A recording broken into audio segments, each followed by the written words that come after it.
Северная Корея отправляет войска в Украину. России не хватает протезов и сенсация на Евро-2024. Обо всем этом расскажу подробнее. В эфире Нехта самые важные и интересные новости. США саботируют санкции против Ирана и России, делают их мягче из-за предстоящих выборов. США — это нация автомобилистов. Получит ли Украина приглашение в НАТО в Вашингтоне? Больше не фри, даже касательно Child. В Госдуме готовят законопроект, который может запретить не иметь детей. Вот эти законы должны, так скажем, прорабатываться, продвигаться. Спасибо, что смотрите, спасибо за доверие. Не забывайте ставить лайки, оставлять комментарии. Не забывайте подписываться на канал и не забывайте про кнопочку «Супер спасибо». Так вы можете нас поддержать. Поехали. США специально делали санкции против РФ, Венесуэлы и Ирана мягче, чтобы удержать цены на топливо перед выборами президента. Об этом пишет The Wall Street Journal. Президент хотел сделать все возможное, чтобы убедиться, что американские потребители имеют самую низкую цену на бензоколонке, поскольку это влияет на повседневную жизнь семей. Аналитики указывают на мягкость введенных на этой неделе санкций против Ирана, анализируют предыдущие и делают вывод, что Белый дом поощряет выход нефти на глобальный рынок, что конфликтует с другим постулатом о том, что Белый дом должен быть жестким со своими противниками. Как это отразится на предвыборной борьбе, мы спросили у политолога Алексея Якубина. Никто не отменял фактора выборов, да, и желание американских политиков нравится американскому избирателю. А США — это нация автомобилистов. Топливо — одна из ключевых, вся американская экономика во многом это нефтезависимая экономика. То есть цены на горючее, несмотря на зеленую повестку, они играют большую роль во внутренней американской политике. Знаете, парадокс стоит в том, что цены на горючее в Штатах сейчас дешевле, чем в Украине, объективно. Да, но заметно, что американские политики, и это касается администрации Байдена, тем более ввиду выборов, они действительно сильно на этом концентрируются. Потому что многие американцы этим показателем, да, этим индексом цен на горючее оценивают в целом ситуацию в стране и экономическую политику. Учитывая действительно, насколько американские политики во внутренней повестке жонглируют этими показателями. Опять-таки, это не только Байдена касается. Я просто вспоминаю, что когда был Трамп президентом, он также через Твиттер требовал, опускал цены на горючее и так далее. И цены на нефть отреагировали падением из-за того, говорят аналитики, что ожидаемое увеличение запасов сырой нефти и бензина в США давит на рынок из-за опасения ослабления спроса. То есть может так получиться, что Трамп был прав, когда на днях в одном из дискуссионных клубов говорил про нелепость политики Байдена в отношении цен на нефть. Северная Корея отправит инженерные войска на войну в Украину. По официальной версии, якобы для восстановительных работ на оккупированных территориях. Так пишет издание Chosun, ссылаясь на южнокорейского чиновника. Эти силы якобы должны быть отправлены уже в июле и должны помочь восстановить инфраструктуру в оккупированном Донецке. Северная Корея имеет 10 инженерных бригад, и канал Chosun подсчитал, что КНДР может получать от России до $115 миллионов ежегодно, если отправит 3-4 таких бригады. Институт изучения войны пишет, что Россия пытается создать коалицию государств, основываясь на модели связей Советского Союза с державами, которые в теплых отношениях с СССР были, вроде Северной Кореи и Вьетнама, для того, чтобы создать альтернативу мировому порядку. Российскому социальному фонду не хватило денег на протезы участникам войны, или спецоперации, как ее называют в Кремле. The Moscow Times пишет о том, что на учете в Фонде социального и пенсионного страхования состояло более 466 тысяч людей с инвалидностью, которым были необходимы кресла, коляски, протезы и другое специальное оборудование. И это рекордный показатель с 2012 года. По статистике, которую приводит Moscow Times, с 2012 года и до 2022, то есть до начала широкомасштабного вторжения, количество таких людей возросло на 7%. От 307 до 331 тысячи. В прошлом году оно увеличилось увеличилась на 42%, а именно на 137 тысяч. Кроме того, в РФ за 2022 год было зарегистрировано 1 670 000 мужчин с инвалидностью в возрасте от 31 года до 59 лет. А в 2023 зарегистрирован еще один рекорд по количеству мужчин с инвалидностью в той же возрастной категории – 2,17 миллиона. То есть рост за год составил около 30%. Если учесть общее количество населения России, теоретически это 144 миллиона человек, из них 46% мужчин, получается при грубом подсчете каждый 30-й. Таким образом, бюджет соцфонда РФ, который занимается обеспечением людей с инвалидностью, вырос на 65% за год. Средств не хватало, и в последнем квартале предыдущего года пришлось дополнительно искать 20 миллиардов рублей. Всего фонд потратил за год 61,4 миллиарда рублей, 22 миллиарда из которых, а это почти 36%, ушли на протезы и ортезы.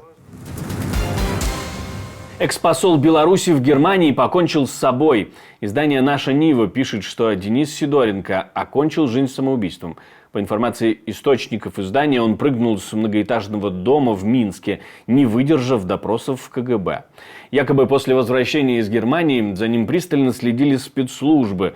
Как пишет «Наша Нива», он не вылазил с допросов и полиграфов. Сидоренко был послом Беларуси в Германии очень долго, с 2016 по 2024 год. Мостик в НАТО обеспечит Украине вступление, но для этого нужна политическая воля. Документ, который будет принят на Вашингтонском саммите Альянса, будет институциональным мостом к членству, говорит директор по вопросам Европы Совета нацбезопасности Белого дома Майкл Карпентер.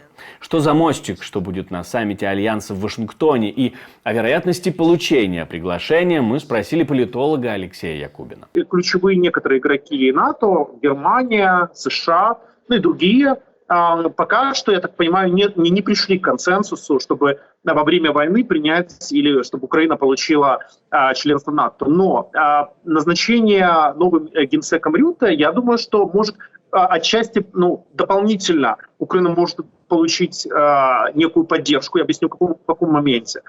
Во-первых, Рютте, он достаточно прагматичный политик, с одной стороны, но с проукраинским, назовем так, направлением.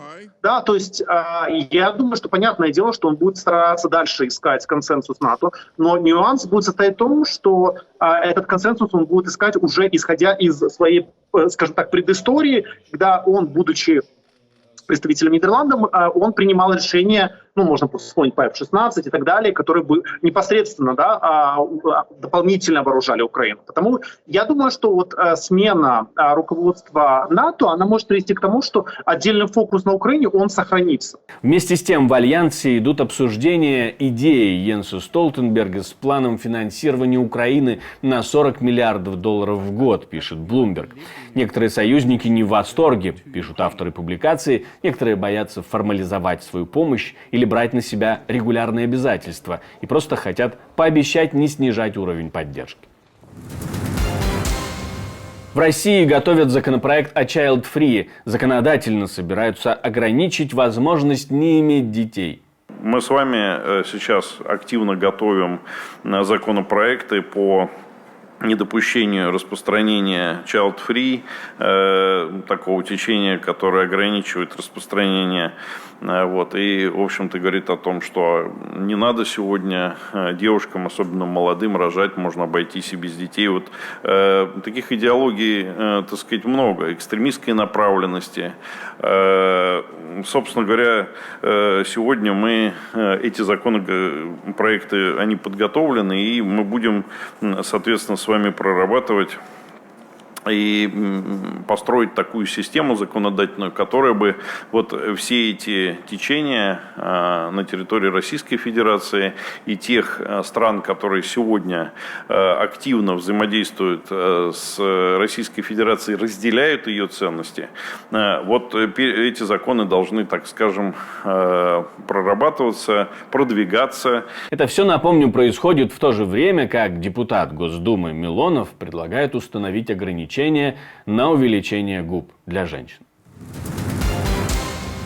Сенсация на Евро. Сборная Грузии переиграла Португалию со счетом 2-0. Команда, которая впервые попала на чемпионат Европы, закончила групповой турнир с таким сюрпризом. Теперь они проходят дальше. Да, у меня есть майка Роналду, я ее получил. А еще мы прошли в следующий раунд. Это лучший день в жизни грузин, все так счастливы. И действительно, мы вошли в историю. Никто не верил, что нам удастся это сделать и победить Португалию. Но я думаю, что именно поэтому мы и являемся сильной командой. И мы говорили, что если есть хоть 1% шанса, и если у тебя есть вера, то ты сможешь победить.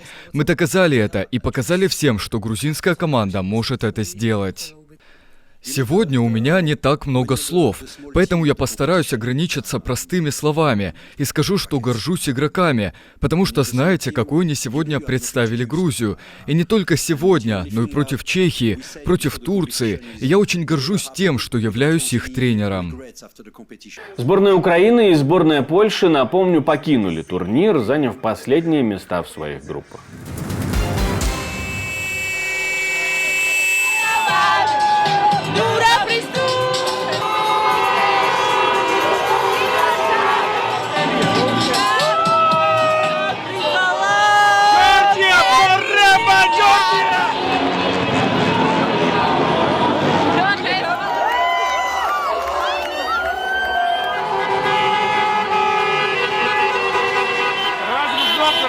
Ai, sasauli ako la perna.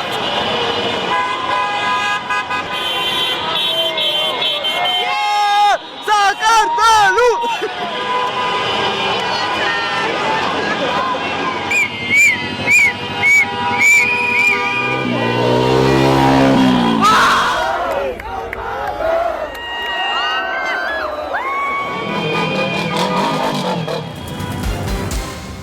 Еще хочу напомнить вам, что мы существуем только благодаря вашей поддержке, ваше спонсорство, донаты. То, что вы нажимаете кнопочку «Супер спасибо», помогает нам создавать новые и новые видео, поэтому не сдерживайте себя. Также не сдерживайте себя, ставьте лайки, оставляйте комментарии, подписывайтесь на канал, это тоже очень важно. Ну а у меня на этом все. До встречи, хороших вам новостей.